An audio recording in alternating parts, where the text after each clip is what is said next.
Assalamualaikum Ustadz. Waalaikumsalam. Saya ingin menanyakan dalam adab bertetangga. Di kampung saya tiap malam Jumat selalu diadakan majelis tahlil dan sholawat. Apakah saya boleh mengikuti dengan niatan menjaga ukhuwah Islamiyah? Ini pertanyaan dari dulu sampai sekarang sampai kiamat. Iya, ribut tahlilan, ribut sholawatan. Begini ya ikhwan ya. Kita ini harus menyadari kita hidup di mana gitu. Kita ini hidup di mana? Kita hidup di Indonesia, kita hidup di Kota Malang. Dan kita harus jujur, di sini memang banyak orang NU, banyak habaib. Yang mana di antara amalan mereka adalah tahlilan dan sholawatan. Dan mereka melakukan itu pun mereka juga punya argumentasi. Mereka punya argumentasi. Iya kan? Sehingga kita tidak perlu ribut masalah ini. Tidak perlu ribut, tidak perlu bid'ah-bid'ahkan.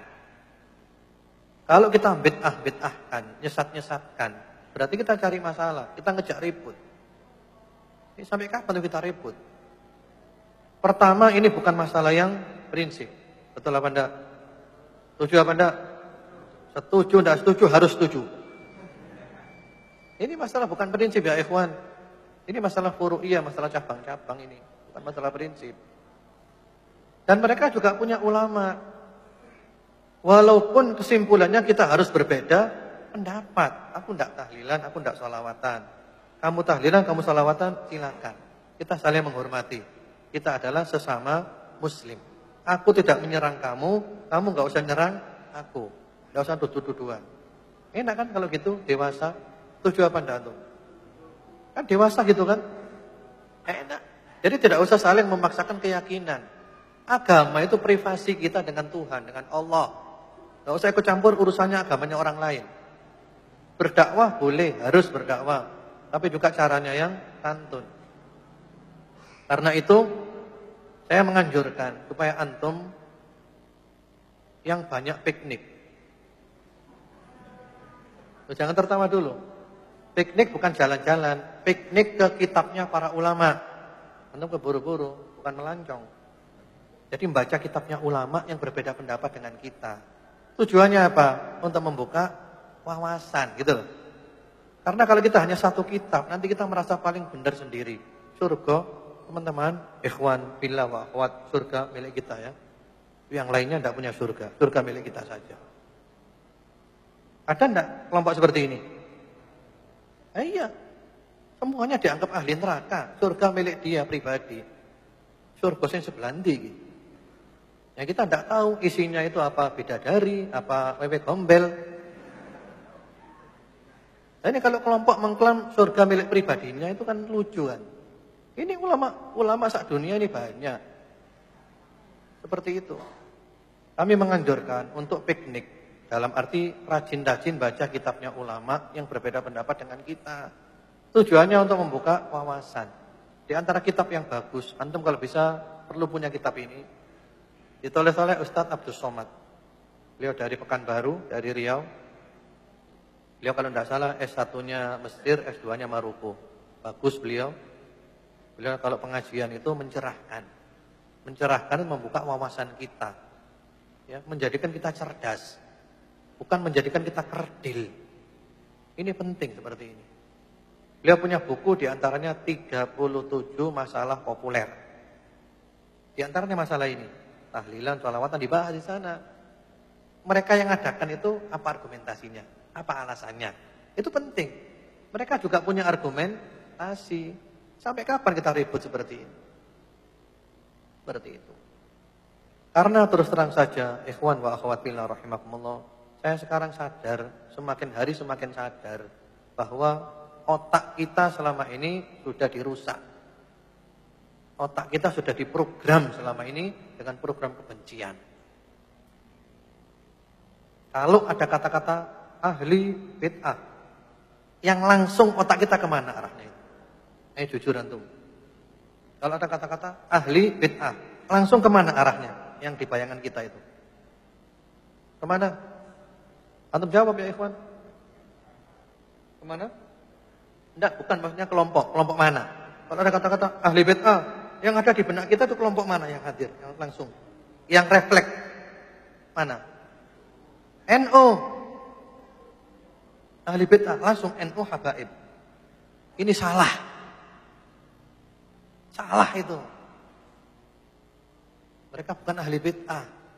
Mereka adalah ahlus sunnah wal jamaah.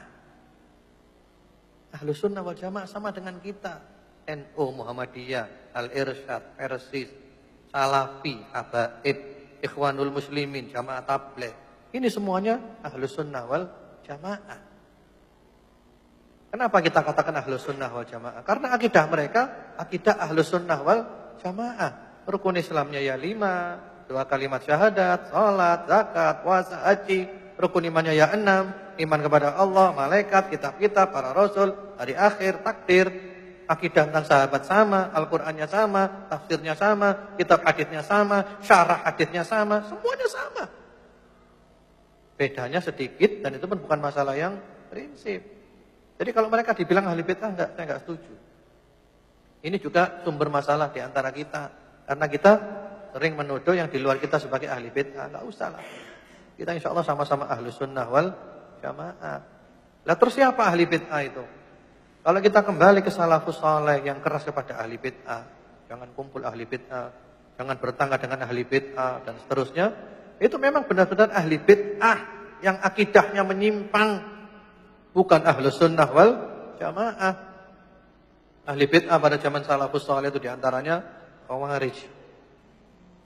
Kebalikannya Khawarij Murji'ah, Syiah Rafidhah, kebalikannya Nawasib. Kemudian Qadariyah, Jabriyah, Mu'tazilah, Jahmiyah. Memang mereka ahli bid'ah. Seperti itu. Jadi NU, Habaib dan yang lainnya itu saudara, sama ya.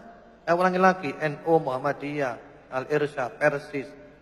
Kemudian Salafi, Habaib, Jamaah Tabligh, Ikhwanul Muslimin. Ini sama. Sama ya ikhwan. Saudara. Dan saya mengatakan begini pun, karena dulu sudah pernah, keras-kerasan itu pernah, keras-kerasan, nuduh-nuduh bid'ah ini sudah pernah, sudah khatam, ya sudah taubat.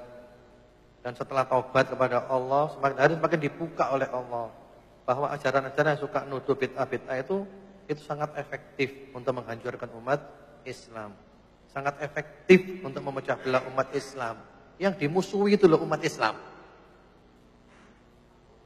Musuhnya nomor 1 adalah umat Islam. Sehingga semua ulama yang di luar kelompoknya dihabisi semuanya. Dibunuh karakter ulama semuanya. Sehingga ulama hancur semuanya. Ini ajaran apa seperti ini? Islam bisa rusak kalau kayak gini. Setiap ulama dihancurkan karakternya. Sehingga kita nggak ngambil ilmu dari dia. Oh ini sesat, ini sesat, ini sesat. Semuanya sesat yang di luar kelompoknya dia. Repot kalau gini kan. Jadi mari kita bersikap dewasa. Beda pendapat boleh. Beda pendapat itu indah. Selama bukan dalam masalah akidah. Akidahnya tetap ahlus sunnah wal jamaah. Dalam amalia-amalia monggo silakan, enak. Kita tetap bersaudara. Yang kita kedepankan adalah innamal mu'minuna ikhwah. Al-muslimu akhul muslim. Sama-sama muslimnya, sama-sama berimannya, saudara. Walaupun organisasinya berbeda. Anda Islam enggak? Islam saudara. Anda iman enggak? Iman saudara. Seperti itu. Ini penting. Di masalahnya Al-Quran itu kita tinggal. Mulut kita Al-Quran, Sunnah, Quran, Sunnah. Padahal kita meninggalkan Al-Quran dan Sunnah. Kita suka dengan ucapannya manusia. Lebih kita kedepankan daripada Al-Quran dan As-Sunnah. Jelas apa enggak?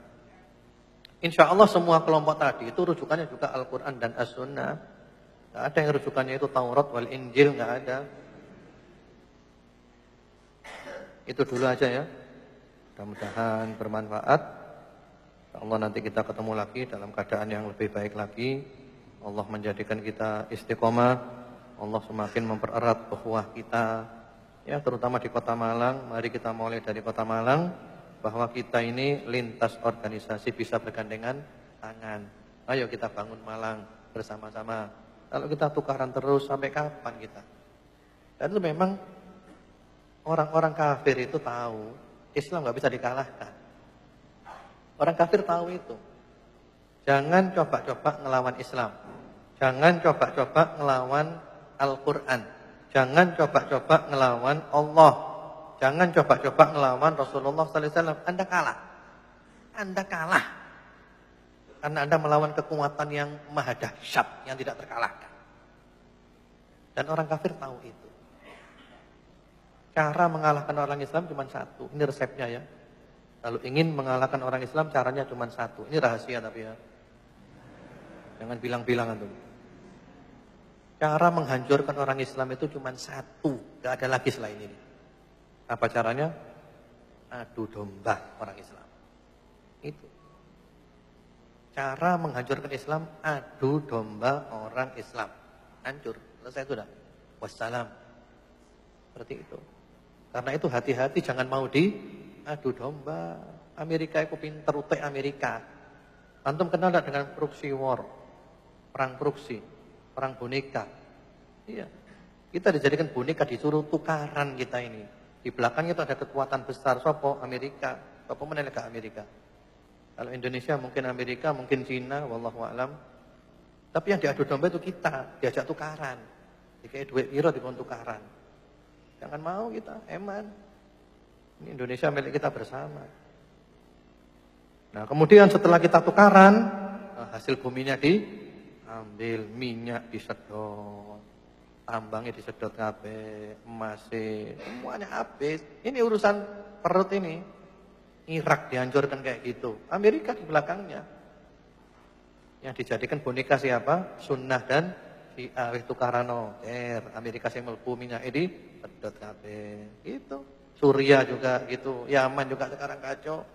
Ini kepentingan semua. Kelihatannya masalah agama. Kalau antum ingin perang yang benar-benar agama 100% murni, ya. Mati syahid pasti insyaallah biidznillah kalau antum ikhlas Palestina. Itu pasti Palestina. Musuhnya jelas. Siapa musuhnya? Zionis Yahudi. Itu jelas kalau itu. Kalau yang lain-lainnya kebanyakan perang boneka. Kita dijadikan boneka. Itu karano. Ya. Wis mari kabeh, nah dipateni kabeh. Pahlawannya dipateni kabeh. Mari wis, terima kasih ya. Jazakallahu khair, barakallahu fiik. Wis. Ingkriya kon. Iya. Ini kenyataannya gitu. Kita ikuti perang dari dulu, mulai dari kasus di Afghanistan dan terakhir di Suriah. Ya Allah, ternyata perang boneka semuanya ini. Demikian, mungkin itu dulu ya. Wallahu a'lam. Semoga bermanfaat. Allah menjadikan kita istiqomah dan Allah tutup umur kita dengan husnul khatimah. Subhanakallahumma bihamdika asyhadu an la ilaha illa anta astaghfiruka wa atubu ilaik. Assalamualaikum warahmatullahi wabarakatuh.